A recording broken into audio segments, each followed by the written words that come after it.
Assalamualaikum warahmatullahi wabarakatuh. Hari ini Ujang nak tanya dua soalan.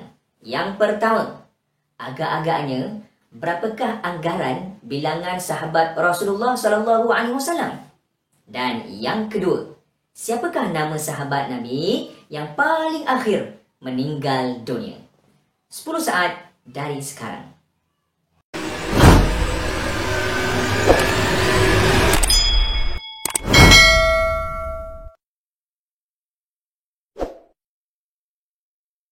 Okey, baik. Masa telah pun tamat.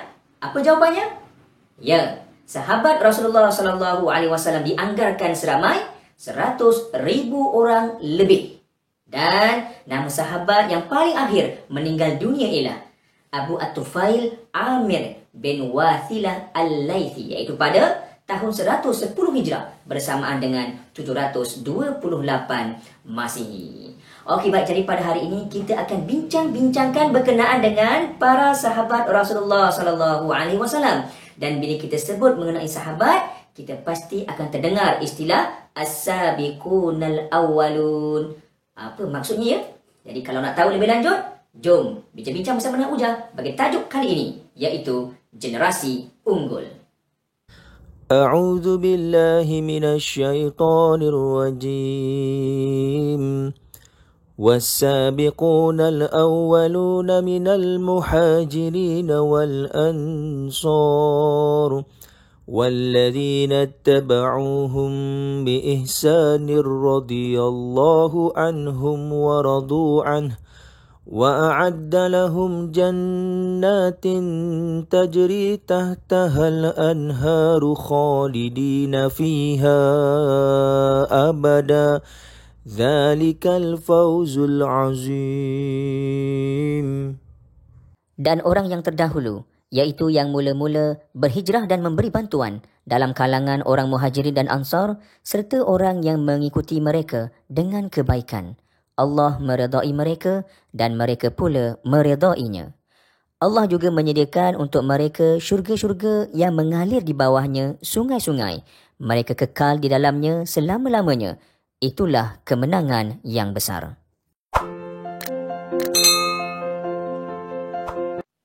Demikianlah tadi terjemahan bagi ayat kefahaman tentang para sahabat Rasulullah SAW yang akan kita bincangkan sekarang.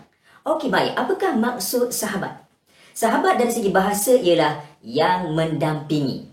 Manakala dari segi istilah, sahabat ialah sesiapa yang berjumpa dengan Rasulullah SAW dan beriman kepadanya serta meninggal dunia dalam keadaan Islam.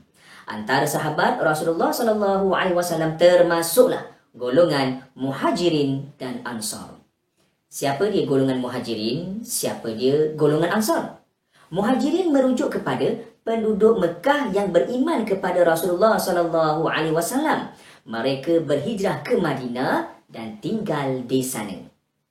Contohnya siapa? Contohnya Hamzah bin Abdul Muttalib, Abdullah bin Mas'ud, Ammar bin Yasir dan banyak lagi. Okey, siapa pula yang dikatakan sebagai golongan Ansar? Ansar ialah penduduk Madinah daripada kalangan kabilah Aus dan Khazraj yang beriman kepada Rasulullah SAW. Mereka membantu Rasulullah SAW dan golongan Muhajirin ketika tiba di Madinah. Contohnya siapa?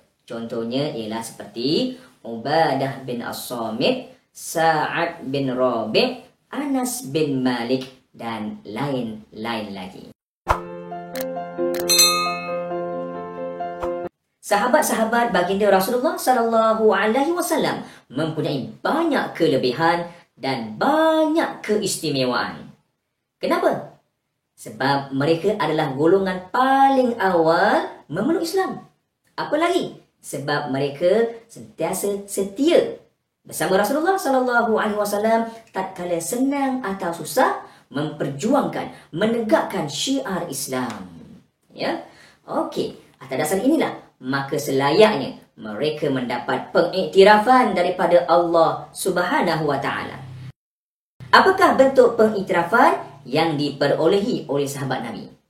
Pertama, Allah Subhanahu Wa Taala meredai para sahabat. Allah Subhanahu wa taala berfirman dalam surah At-Taubah ayat 100. A'udzu billahi minasyaitonir rajim. Radhiyallahu anhum wa radu an. Maksudnya, Allah meridai mereka dan mereka pula meridainya. Yang kedua, para sahabat dijanjikan dengan kemenangan. Firman Allah Subhanahu wa taala dalam surah Al-Fath ayat 18.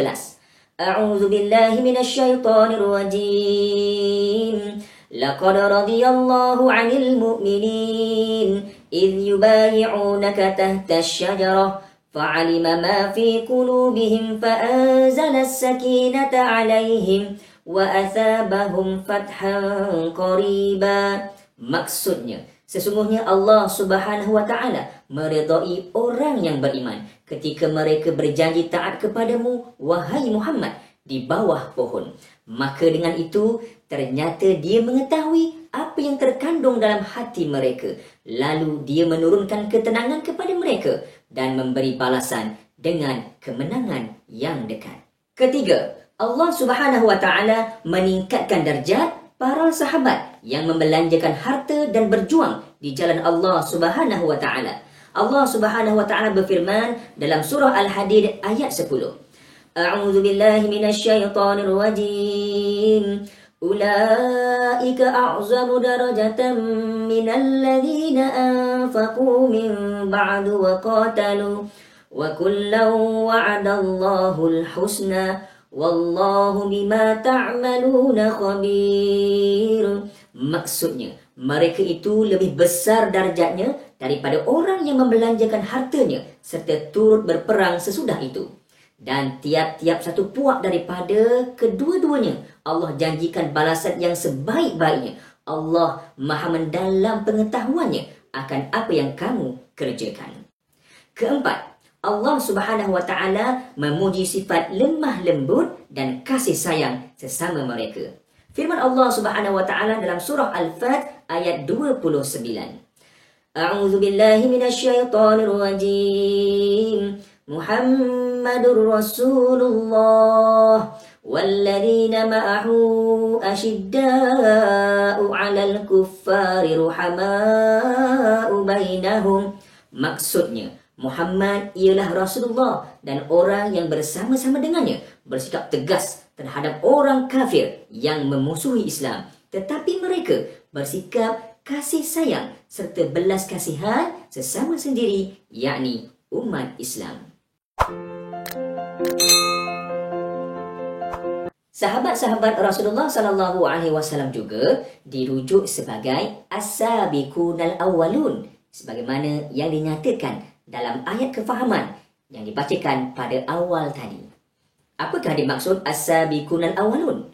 Menurut Syekh Wahbah Az-Zuhaili dalam kitab Tafsir Al-Munir, as-sabiqunal awwalun merujuk kepada 1. Golongan muhajirin yang berhijrah sebelum perjanjian Hudaibiyah, seperti 10 sahabat yang dijanjikan syurga oleh Allah Subhanahu wa taala.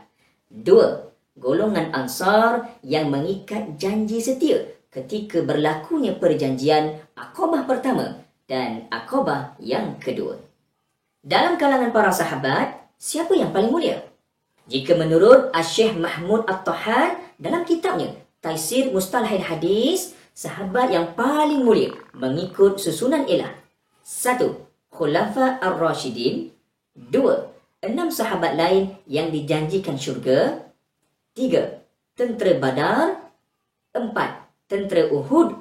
Dan yang kelima, sahabat yang terlibat dengan Bai'atul Ridwan.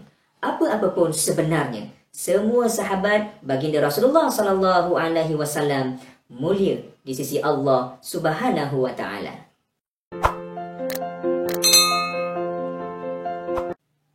Antara pengajaran yang boleh kita ambil daripada tajuk hari ini ialah: pertama, kita hendaklah sentiasa berlumba-lumba dalam urusan kebaikan agar kita menjadi seperti as-sabiqunal awwalun, iaitu mereka yang membantu perjuangan Rasulullah sallallahu alaihi wasallam ketika orang lain menolak dakwah baginda. Kedua, kita hendaklah bersyukur kepada Allah Subhanahu wa taala atas segala nikmat kurniaannya dengan menjauhi segala larangannya supaya kita beroleh kesejahteraan yang berpanjangan. Ketiga, kita hendaklah mengelakkan diri daripada membenci, mencela, mencaci dan menghina para sahabat Rasulullah sallallahu alaihi wasallam kerana mereka ialah golongan yang mendapat redha dari Allah Subhanahu wa taala. Dan yang keempat, kita hendaklah berusaha dengan menjadikan amalan para sahabat sebagai contoh ikutan supaya mendapat syurga Allah Subhanahu wa taala yang kekal abadi. Sebagai rumusan, marilah kita bersama-sama menjadikan para sahabat sebagai contoh ikutan terbaik selepas baginda Rasulullah sallallahu alaihi wasallam. Kerana apa? Kerana mereka adalah golongan yang paling hampir dengan baginda dan mereka mendapat didikan tarbiyah secara langsung daripada Rasulullah sallallahu alaihi wasallam. Usahlah kita terpedaya, terpengaruh dan terikut-ikut dengan mana-mana pandangan atau fahaman yang memburukkan nama para sahabat, mencemarkan maruah dan menjatuhkan reputasi mereka sebagai sahabat Rasulullah sallallahu alaihi wasallam.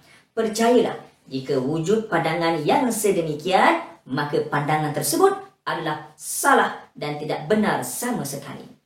Mari kita berdoa kepada Allah Subhanahu wa taala, mudah-mudahan kita ditempatkan bersama-sama dengan mereka yang digelar As-Sabiqunal Awwalun di syurga Allah nanti, kerana mereka adalah generasi yang unggul.